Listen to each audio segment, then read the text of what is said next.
Let's get these memory seats sorted out. So basically, well, the car's are parked because it's kind of going over a fairly kind of extensive renovation.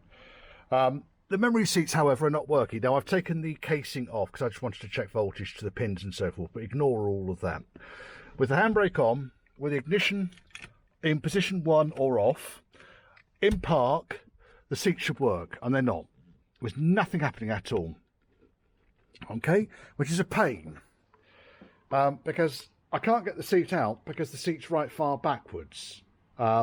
So there is a way of doing this, and these are instructions that I've kind of found. And what you basically need to do is to find the harness under the back of the seat, which I'm going to come to in a second. But before I do that, I'm just going to take these bolts out of the front here, because when I slide the seat forwards, I want to undo the bolts at the back, and then I'll be able to get the seat tilted forwards or out of the vehicle, so I can actually work on what on earth is going on with the seat and so forth. Well, whoever's been here before has very kindly barely done the bolts up, which is good news.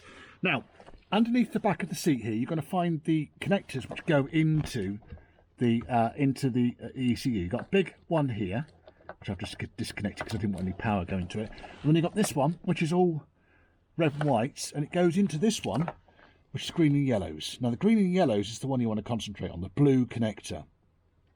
And I think it's the same connector whether you've got memory seats or whether you haven't got memory seats. Okay? So basically, what I do now is I've got a power probe. Get one of these if you haven't got one. It saves a lot of sparks. And then all I've done is I've put a bullet connector onto the earth side of it. And if I find some way of balancing this, how can we... Oh, you can see now, that's good. Right, I'll fold the carpet down there underneath the rug. Like I said, got power probe. And what you've basically got in here is you've got 8 pins, and they basically come in the form of 2 sets. So one side will be earth, one side will be positive, but depending on which way you want the seat to go, you'll have to reverse it. Right, where are we? Oh, seat's going back. So if I reverse that, so it's the top 2 pins now. Reverse this, I don't know if you can see. Yes, we're going forwards.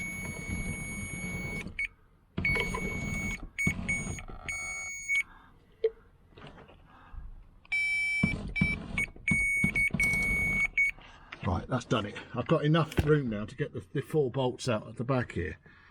And then I can get the seat tilted forwards and we can find out what on earth is going on with this. So this little fella, power probe, really very, very useful. So I've got the earth wire here, because obviously once I've disconnected all of this from the loom, there's no earth on it. So I pull that backwards to give it a negative, and I give it forwards to give a positive, and it's got nice lights in the front and everything. Not cheap, but well worth it. Then I'll save a lot of shitting time when you're diagnosing these problems. So I'm going to undo these 4 bolts now, tilt the seat forwards, and I'll come back to you. Okay, got the seat resting back. There's a load more room in these LSEs. This is a bastard of a job in a normal wheelbase Range Rover. But got the seat, so it's now upright, and I can see the ECU and everything. Now, this is kind of how I found it. So none of this is my ham-fisted gibberly. This is someone else's. So whoever installed this bloody thing, I don't think they had the seat out when they installed it, because it's just all kind of hanging down, really. So I think what I'm going to do is just disconnect the loom, take the ECU out and just double check. I think it has been serviced here because it's got a date on it. It's a fairly recent date as well. So I need to find out from the customer who serviced it, and double check that it is actually not a problem with the ECU, and that it might be a problem just with the way it's been kind of installed, or maybe there's a fuse popped, I don't know. This one's a bugger to get apart. My fingers are cold. Come on, you bastard. I can't see it, actually. Come on. There we are, it's off. Right, so that's the main loom out of the way. And then we've got one connector that goes round over here. We've got this turnkey, which actually holds the ECU to the base of the seat. And this should be plugged onto that thing there as well. So it's just, really has been, for want of a better word, thrown into the car. Right, so that's the ECU. What I will do though is probably a little bit less ham-fisted. I'll show you how this connector works and how my power probe works. Let me just connect it back up again. Right, can you see? I'm working here. Yes, you can see. Right, so power probe. All it's doing is putting 12 volts through the end then. Now, if the circuit's already earthed, then there's not really a problem. But with the motors, because they go in two different directions, the earth will change depending on where you're going to go. So all I've got in here is, this is just literally a bullet connector, which I've just lobbed into the crop clip just to make life a little bit easier, stop sparks dancing around. Now, I will work on one pair at a time. All I'm going to do is put the tip onto the other pin and then activate. Right, so now I do the other way and it should come back down again. Look at that. Neat, huh?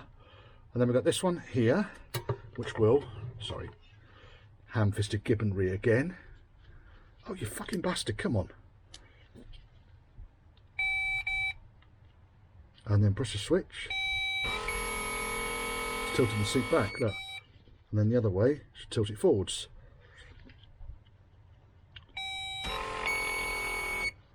And then this one down here is going to,